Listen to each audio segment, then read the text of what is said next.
I swear I hadn't gone looking for it. It was never part of the plan, never even a thought in the back of my mind. Everything began on an ordinary morning in a house that wasn't mine, a house I was supposed to pass through like a shadow, leaving no mark, carrying no memory stronger than the smell of coffee and the echo of old friendship. I told myself I was only a guest, a temporary presence in someone else's space, but that illusion fell apart the moment it happened. The moment her smile landed on me and refused to let go. It wasn't just a smile. It lingered too long, carried something unspoken, and in that fraction of time, I felt the ground tilt beneath my feet. I knew even then that I was crossing into a place I should never have touched. Friendship and loyalty are supposed to be solid walls, but one look at her, and those walls cracked as if they had been hollow all along. I tried to tell myself it was harmless, a fleeting spark, the kind of thing anyone could ignore if they wanted to. But the truth was crueler. I didn't want to ignore it. The more I thought about her, the more the line between right and wrong blurred until I could no longer see where safety ended and betrayal began. The danger was clear from the start. If this secret ever came out, if anyone saw what was unfolding, I would lose more than just her.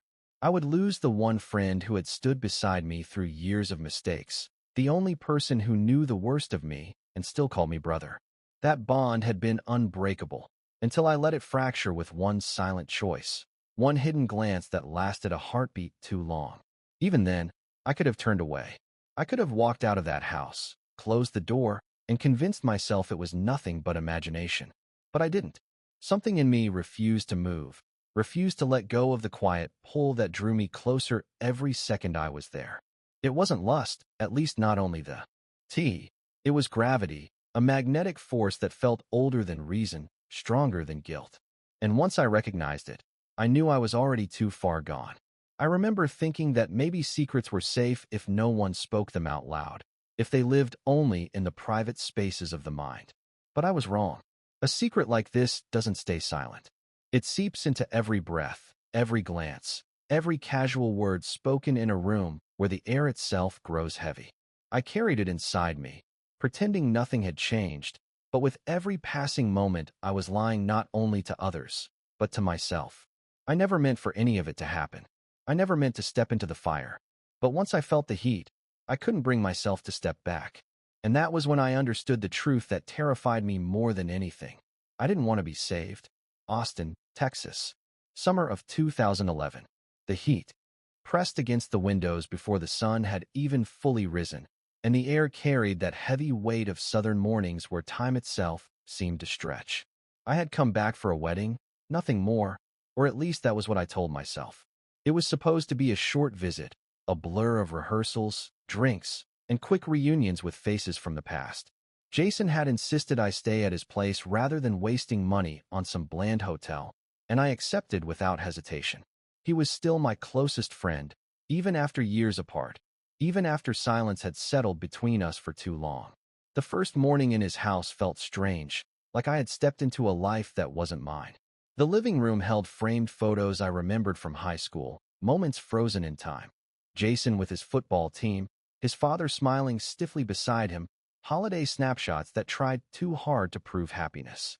The scent of lavender lingered faintly, woven into the walls, softened by the aroma of fresh bread and coffee that drifted from the kitchen. I patted in quietly, barefoot, the wooden floor cool against my skin, trying not to disturb the stillness of the house. That was when I saw her. Lauren stood by the counter, a mug in her hand, steam curling upward in lazy ribbons. Her robe hung loose over her shoulders, fabric slipping just enough to reveal damp strands of hair clinging to her neck, evidence that she had just come from the shower. The kitchen light was golden, warm, and it carved her features in a way that seemed both effortless and deliberate. For a moment I froze in the doorway, caught between the instinct to greet her and the sudden, unshakable urge to turn around and disappear before she noticed me. But she did notice. She always noticed. Her smile arrived softly, as if it had been waiting for me, and it lasted a fraction longer than politeness required. That pause was enough to unravel me, to send my thoughts spiraling in directions I shouldn't have allowed. It was the key. ND of smile that didn't belong to strangers or family friends. It was something else, heavier, threaded with possibility. I muttered something about waking early, blaming jet lag though my body had long since adjusted to time zones. The truth was simpler, darker, harder to admit. I couldn't sleep knowing she was in the next room. The thought of her presence was enough to keep me restless, staring at the ceiling in the dim glow of the guest room until the silence became unbearable. The kitchen felt too intimate, the air dense with the smell of coffee and the faint sweetness of toasted bread. I lowered myself into one of the chairs at the table, trying to appear casual, but my hands betrayed me with their nervous rhythm against the mug she placed in front of me. She moved gracefully, unhurried, every small action magnified in the stillness of the morning.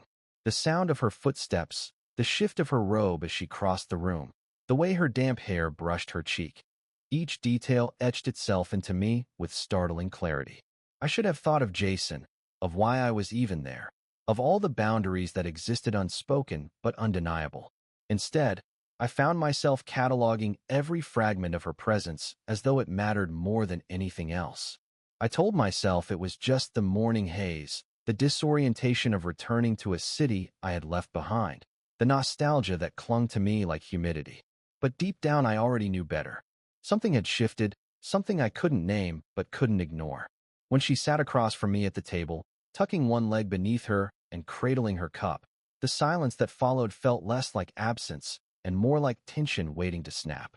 I pretended to check my phone, staring at the screen without reading, desperate to anchor myself. Yet my attention drifted back to her every time, pulled by something I didn't want to admit. Austin outside the window was already awake. Cicadas buzzed in the trees, cars rolled lazily down the street, the sun crawled higher and hotter. But inside that kitchen the world felt small, compressed to the fragile space between us, filled with everything unsaid. That morning should have been ordinary, nothing worth remembering. Instead, it marked the beginning of something I could neither predict nor escape, a shift in gravity that left me unsteady before I had even taken the first real step. The day unfolded slowly, stretched thin by the heat that settled over Austin like a heavy blanket. The house itself seemed to breathe with the weather, every window letting in light that was too sharp, too bright, as if the air shimmered with anticipation. I sat at the kitchen table longer than I should have, sipping coffee that had already gone lukewarm, while Lauren moved about the room with a calm rhythm that unsettled me more than silence ever could. Our conversation was light, the kind of casual exchange that should have meant nothing. We spoke about the summer heat, about the way the cicadas droned so loudly in the evenings it was impossible to think.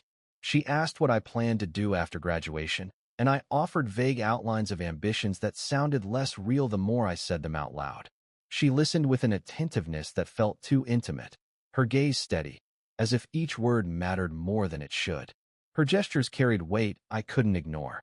When she slid a fresh cup toward me, her fingers brushed mine. Just a second, nothing more, but my chest tightened in a way that made breathing suddenly seem like work. It was accidental, of course it was, yet I felt the heat of it long after she had pulled her hand away. My heart stumbled, and I tried to cover it by laughing at something trivial she had said. Her laughter followed mine, but it wasn't dismissive or polite. It was warm, full, layered with something that seemed to reach beneath the surface. Every time she laughed, it felt as if she meant it more than the moment required, as if there was another meaning hidden inside the sound. I told myself I was imagining it, projecting thoughts I had no right to have, but the pull was too insistent to dismiss so easily. The hours dragged, yet every minute with her carried the tension of possibility. The silences were the most dangerous. They would creep in between our sentences, stretching longer than they should have, pressing down on both of us until the air felt charged, waiting. My eyes would meet hers for just a little too long, and in those moments I felt balanced on the edge of something that could break everything apart. But the universe seemed determined to keep us from falling. Each time the silence grew heavy, it was shattered. A phone rang in another room, pulling her away for a moment. Jason's footsteps echoed in the hall, casual and oblivious, scattering the fragile current between us.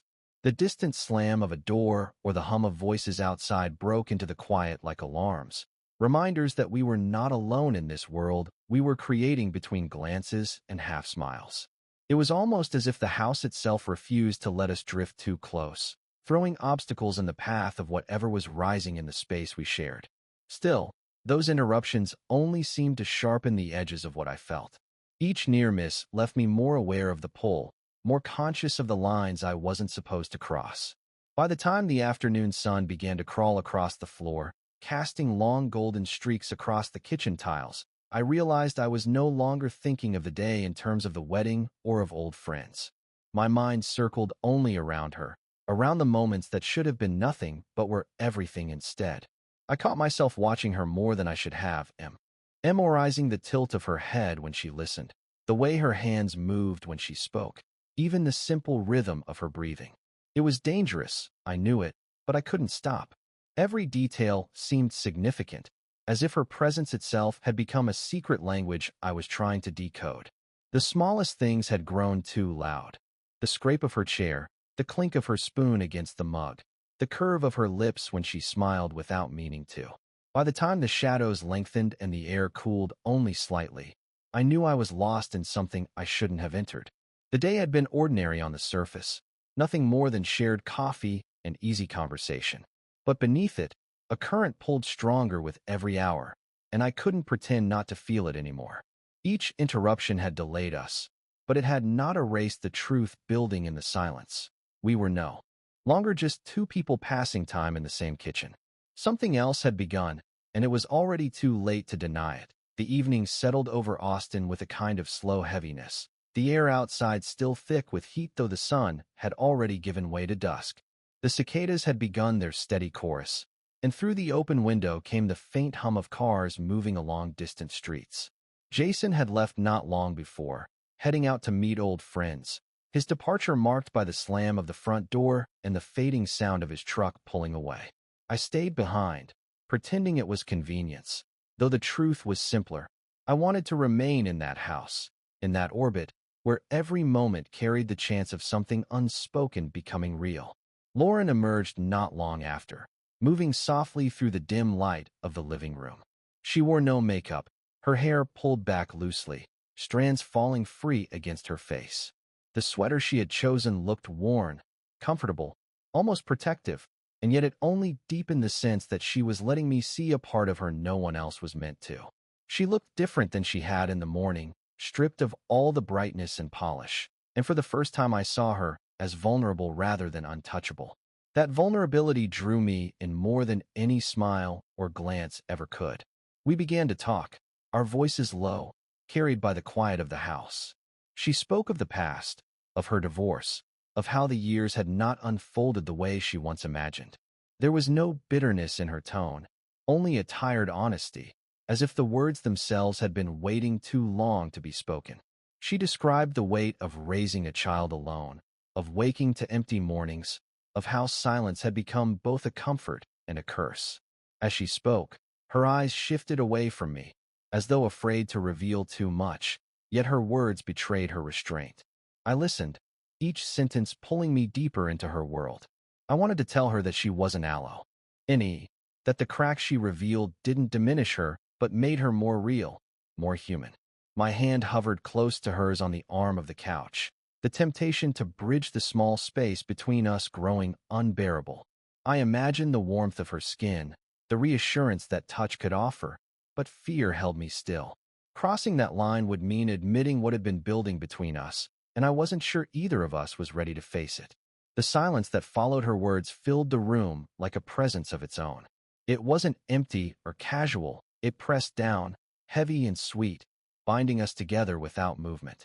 In that silence, I felt the weight of everything unsaid, everything dangerous, hovering just out of reach. My chest tightened as though the air had grown too thick, and I realized my heart was beating as if it had been waiting for this moment.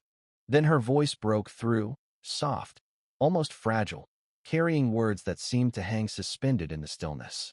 She admitted she wasn't supposed to feel this way, that whatever it was stirring inside her went against reason, against loyalty, against the very structure of her life. Her confession was more than words. It was the acknowledgement of everything we had both been denying. I opened my mouth to respond, to tell her that I understood, that I felt the same pull, that I too had been fighting against something I couldn't contain.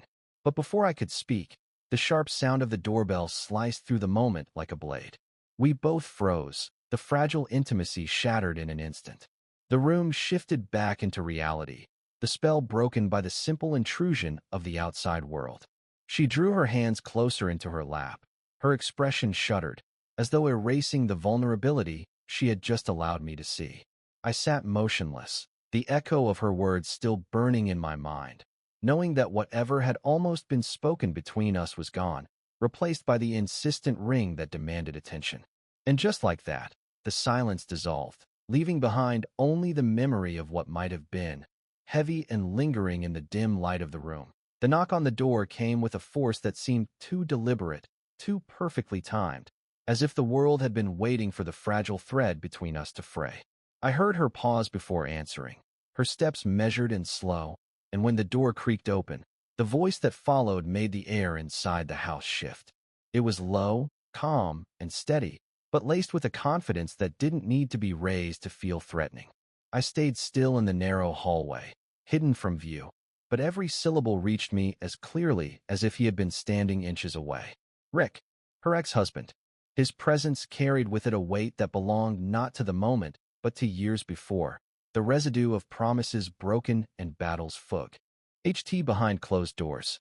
He didn't sound angry, not yet, but there was something in his tone that suggested he still believed the house, and perhaps even Lauren herself, were within his reach. He handed her something. I heard the faint rustle of paper, the slide of documents exchanged, but he didn't leave. He lingered, and in that hesitation I sensed the history between them, a shadow that filled the doorway. His eyes must have roamed past her, searching the familiar walls. I could almost feel his gaze spilling into the living room, down the hall, brushing too close to where I stood in the dim light. The silence stretched until his question cut through it. Simple, but sharp. Was someone else there? My body reacted before my mind could. I pressed myself against the wall, heart hammering so violently I thought the sound alone would betray me. I could hear the blood rushing in my ears, my breath caught somewhere in my throat. For a moment, I was sure he would step inside, that he would find me there, an intruder in the home he once claimed as his. But Lauren's voice came quick, firm, carrying an edge I hadn't heard before. She told him it was only Jason and his friend, nothing more. No hesitation, no wavering. She cut off his suspicion with words sharpened into dismissal. I waited, tense, until I heard his steps retreat, the door shutting behind him with a finality that felt more fragile than certain. When she turned back into the living room, her face was pale, drained of the warmth it had carried earlier. The strength in her tone had been for him, not for herself. She seemed hollowed by the encounter, as if the very act of facing him had pulled energy from her bones. I wanted to step forward, to speak, to offer something, but the air between us was too tight, too raw. Then I saw it. Her phone lay on the couch, where she must have left it in the rush to answer the door. The screen lit up suddenly, the glow cutting through the dimness, drawing my eyes before I could stop myself.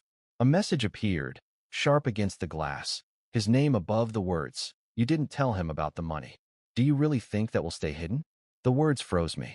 They were heavier than they looked, carrying implications I didn't yet understand but knew mattered. My stomach twisted as questions surged. What money? Who was he talking about? What secret had been buried deep enough that even Jason hadn't been told? The house felt smaller in that moment, every corner pressing inward, suffocating under the weight of what I had just seen. My hand moved without thought, reaching for the phone, the glow of the message pulling me closer like fire in the dark. I held it for only a second long, enough to feel the burn of those words, long enough to realize that whatever had existed between Lauren and me was now tangled in something larger, something that reached backward into a past I hadn't been invited to know. She appeared suddenly, her hand quick and decisive, snatching the phone from mine with a force that startled me. Her eyes met mine, and in them I saw no softness, no lingering warmth, only urgency and a kind of fear that made my chest tighten. The silence between us now was nothing like before. It wasn't charged with longing or hesitation. It was sharp, cold, edged with the knowledge that I had stepped into something I wasn't supposed to see. The shadows of her past had entered the room, and I understood then that whatever I thought this was, whatever fragile connection had been building, was already bound to secrets much older and darker than I had imagined, that I couldn't hold it in any longer. The words came out before. Yeah, I even had the chance to measure them, my voice cutting through the heavy silence of the room. I demanded the truth, demanded to know what the message meant, what Rick's words had been pointing toward. My chest felt tight, my hands restless at my sides, and I could feel the tremor in my voice, though I tried to steady it. I needed answers, and I needed them now. Lauren didn't respond at first. She stood still, her phone clutched in her hand, her face pale and unreadable. The seconds stretched into something unbearable, and I thought she might deflect, deny, or simply walk away. But then, slowly, as though the weight of it had finally pressed too hard to ignore, she began to speak. Her words were low, deliberate, almost as if each one was a confession she had rehearsed in her head for years but never spoken aloud. She told me that after the divorce, when she had been left standing alone with bills, with a house, with Jason's future hanging over her, she had made a choice. She had taken part of his college fund, convincing herself it was only temporary, that she would replace it once things settled, once her job picked up, once life gave her a chance to breathe. But nothing had gone the way she expected. The work fell through, debts piled higher, and the hole she had dug only widened. By the time she realized how deep she had gone, Rick had already found out, and he had kept it, held it over her like a weapon, turning every encounter into another reminder of her mistake. Hearing it, I felt the floor shift beneath me, as though the solid ground of what I thought I knew about her cracked open, leaving me suspended over something dark and uncertain. The woman who had seemed so strong, so untouchable, had built her world on secrets and compromises. And in that moment, I couldn't stop the thought from surfacing. Had everything between us been real, or had I simply been a distraction from the shadows closing in around her? The question hit me harder than I wanted to admit, and I felt the sting of betrayal before I could silence it. She must have seen it in my face, because her composure broke. The sharpness in her voice startled me, not out of anger at my doubt, but out of desperation. She told me not to think that way, not to reduce what was happening between us to some calculated escape. She said I was the first person in years to see her as something more than a mother weighed down by mistakes, more than a woman defined by failures she couldn't outrun. Her words cut through me, raw and trembling, and for a moment I wanted to believe every one of them. But before I could respond, before the fragile honesty between us could settle into something else, the creak of the door broke the air. Footsteps moved across the floor, steady and certain, and when I turned, I saw Jason standing there. His eyes were locked on us, sharp, unblinking, filled with an expression that made my stomach clench. It wasn't confusion. It wasn't even anger in its rawest form. It was something colder, sharper, a blade hidden behind the stillness of his face. His gaze flicked from me to his mother, lingering just long enough to carve out the truth of what he was seeing, or at least what he thought he was seeing. The silence that followed was heavier than any confession, pressing down with the weight of a revelation that could no longer be undone. I couldn't move. Neither of us could. The room held its breath, caught in the split second before everything we had tried to keep hidden came crashing into the open. The weight of that night never left me. Sitting across from Jason, facing the sharp edge of his questions, I felt exposed in a way I never had before. He didn't circle around the truth, didn't try to soften it or pretend. He looked at me with a steadiness that made it impossible to hide, and he asked if I loved her. The words hung between us, and for a moment I thought I could twist them, disguise them, say something that would spare him, spare me, spare all of us. But my voice betrayed me before my mind could. I told him yes, or at least something dangerously close to it. The silence that followed felt endless. His jaw tightened, his hands clenched into fists, and I braced myself for the hit I thought would come. But it didn't. Instead, he drew in a sharp breath and forced the words out with a clarity that cut deeper than violence could. He told me never to lie to him again. Then he turned, his back straight, his steps heavy but deliberate, and he left me sitting there with the sound of his departure echoing through the walls. I thought that moment would shatter everything, that nothing between us could survive the truth that had finally been spoken aloud. But life has a way of stretching silence into days, of letting unspoken things linger in the spaces where words fail. A week passed, each day heavier than the last. until I found myself in a small cafe downtown, waiting with the uneasy knowledge that I didn't know what I was waiting for. When Lauren arrived, the room seemed to shift around her. She wasn't dressed to impress, wasn't trying to hide behind anything. She looked tired, real, and in that ordinariness there was something both grounding and devastating. We sat across from each other, the noise of the cafe buzzing faintly around us. But the weight of our unspoken thoughts made everything else fade into a dull blur. She didn't waste time with pleasantries. She told me she needed to figure herself out, that what had happened wasn't about us, not really. It was about her, about the choices she had made, the shadows she still carried, the mistakes that were hers to confront. Her voice was steady, but there was a tremor beneath it, the kind that comes from saying something you've rehearsed 100 times but still can't quite believe as you speak it. I wanted to argue, to tell her that what we had could survive, that it was worth fighting for, but the words never made it past my lips. Something in her eyes told me this wasn't about convincing or fighting. It was about acceptance. So I nodded, even as something inside me recoiled at the thought of letting go. Then she reached across the table, her hand finding mine with a touch that was both soft and deliberate. She held it for a moment, her fingers warm against my skin, and she said it wasn't goodbye. It was just backslash. Not now. The words landed in me like both a wound and a promise, leaving me caught in the space between hope and resignation. When she left, I stayed behind, staring at the empty chair, the coffee cooling untouched in front of me. The city outside kept moving, cars rushing, people laughing, the world continuing as if nothing had shifted. But inside me, everything felt unsettled, unfinished. I walked out into the Austin heat with no answers, no certainty, only the echo of her touch and the lingering sense that some stories don't end cleanly. Some simply pause, waiting for a time that may never come.